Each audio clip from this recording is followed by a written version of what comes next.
그러기에 늘 그렇듯이 무조건적 선택의 교리도 사실 그 기반에 이제 항상 주장되고 있는 교리이고요. 무조건적 선택은 항상 예정론의 대표 교리이기 때문에 항상 그 저변에 흐르고 있습니다만, 또 거기다 때로 그 선택된 자들에게만 믿음을 주신다고 하는 불가항력적 은혜 교리도 주장되기도 합니다. 자, 그럼 주로 이 제한적 속죄 교리를 주장하기 위해 이제 예정론 문헌에서 말하고 있는 내용 중 다시 터무니없는 말들을 잠시 말씀드리도록 하겠습니다. 오늘 구절이 아버지 하나님께서 아들 예수님에게 택한 자를 주셨다라고 하니까 이 칼빈, 이제 예정교리를 주장했던 이 칼빈은 선택은 그리스도 안에서만 이해되고 인정된다라고 합니다. 선택은 그리스도 안에서만. 그래서 예정과 선택은 이제 그리스도 안에서 이제 이렇게 된다는 거예요. 그다음 그러면서 어느 누구도 그리스도 안에서가 아닌 다른 어떤 곳에서도 자기 자신의 선택에 대한 확신을 구하여서는 안 된다라고 하면서 말입니다.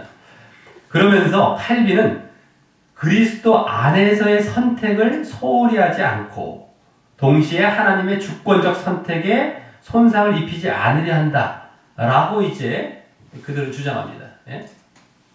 그리스도 안에서의 선택과 하나님의 주권적 선택이 함께 이렇게 병행해서 잘 흘러간다, 뭐 이런 얘기죠.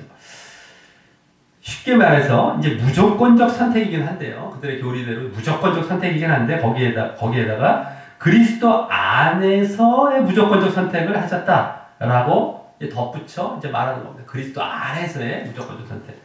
그런데 이것이 얼마나 어불성설인지를 알아야 합니다. 창세 전에 구원받을 자를 택하셨는데 그리스도가 왜 필요하겠습니까? 그리스도가 사실 필요 없습니다. 예? 하지만 성경에는 분명 그리스도가 우리의 구속자, 대속자로 함께 나오기 때문에 그리스도를 집어넣지 않을 수가 없는 것입니다. 근데 그들의 교리대로 하면 그들의 교리는 거의 막 철학입니다. 이건 뭐 우리가 신앙이 아니에요. 철학입니다. 철학. 그래서 그러한 이제 정말 그리스도를 갖다 붙여놓는 거예요. 철학은 이미 다 자기들은 그리스도도 필요 없는 거예요. 얼마나 그리스도를 모욕하는 겁니까만. 근데 안 붙일 수가 없죠. 말씀이 나오니까.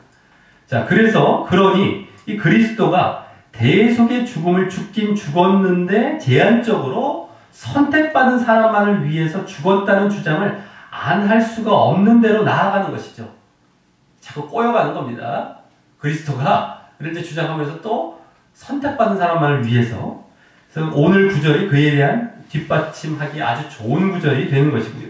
하지만 그 주장과 교리가 얼마나 예수님을 욕되게 하는 것이고 더 나아가 하나님의 구원 계획까지 무시하며 먹칠하는 것인지 그들은 성경의 다른 모든 부분에서 분명히 깨달을 수 있는데도 그렇게 몰지각한 주장을 이어가는 것이고 오늘 본문에서도 사실 좀 이따 보여지게 되죠. 그런 사실들이.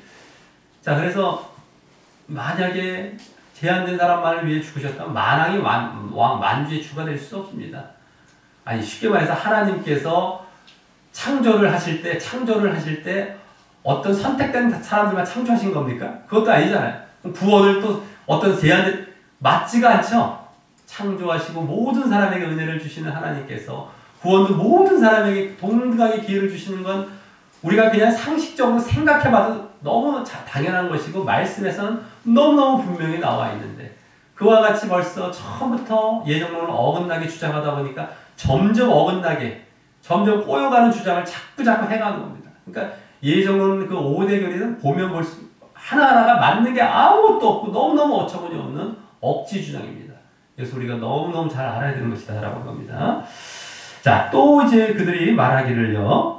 칼빈은 하나님이 만인을 평등하게 부르지 않으면 안 된다고 하는 고정된 법칙을 만드심으로 이 스스로를 속박하지 아니하신다고 하였다라고 하면서요.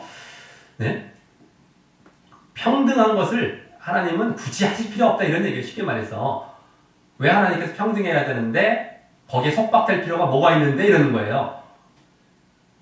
그러한 분을 우리가 어떻게 하나님으로 믿겠습니까? 공평하시지 않고 정의롭고 공의롭지 않으신 분을 우리가 어떻게 하나님을 믿으며 그렇지 않으면 이 세상이 어떻게 이렇게 질서 있게 조화 있게 공의롭게 유지되고 있겠습니까? 근데 그런 주장을 막 하는 거예요. 이 사람들은요. 말도 되지 않는 말을 말이라고 자꾸 내뱉고 있는 겁니다.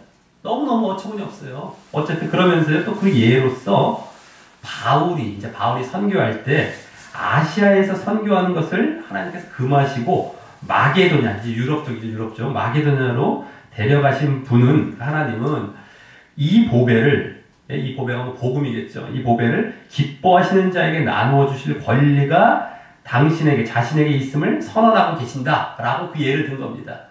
예? 마게도냐로 복음을 유럽으로 먼저 전하게 하신 것을 기뻐하시는 자에게, 당신께서 기뻐하시는 자에게 나눠주기 위해서 이렇게 예정하고 선택하고 불평등하더라도 그렇게 하셨다. 이런 예를 든 겁니다만은 이 말은 일단 마치 아무 말이나 고상하게 던지면 다인 것처럼 하며 하나님은 불평등해도 하등의 문제가 될 것이 없다는 말을 한 것인데 이는 그 거룩하고 공의로우신 하나님을 전제분주나 폭군 취급을 결국 하고 있는 나중에 엄청난 심판받을 짓을 하고 있는 것인데요. 자기들은 전혀 깨닫지 못하고 있는 것이고요. 거기다 하나님께서 바울을 마게도냐를 비롯한 유럽 쪽으로 먼저 가게 하신 것은 그것이 그들만을 기뻐하셔서 그들에게만 복음을 전하기 위해서 그러신 것은 아니신 것이었죠. 당시 유럽이 이제 그리스죠. 마게도냐 이제 그리스라고 보시면 돼요. 그리스 그다음 로마 이렇게 쪽인데요. 유럽이 이 선교의 확장성에 있어서 준비가 잘 갖추어져 있었기. 그때부터 나온 얘기가 모든 길은 로마로 통한다 이런 얘기가 나오지 않았습니까? 너무너무 이제 잘 갖춰져 있고 여러 가지. 그래서 선교의 계획상 그렇게 하신 것이죠.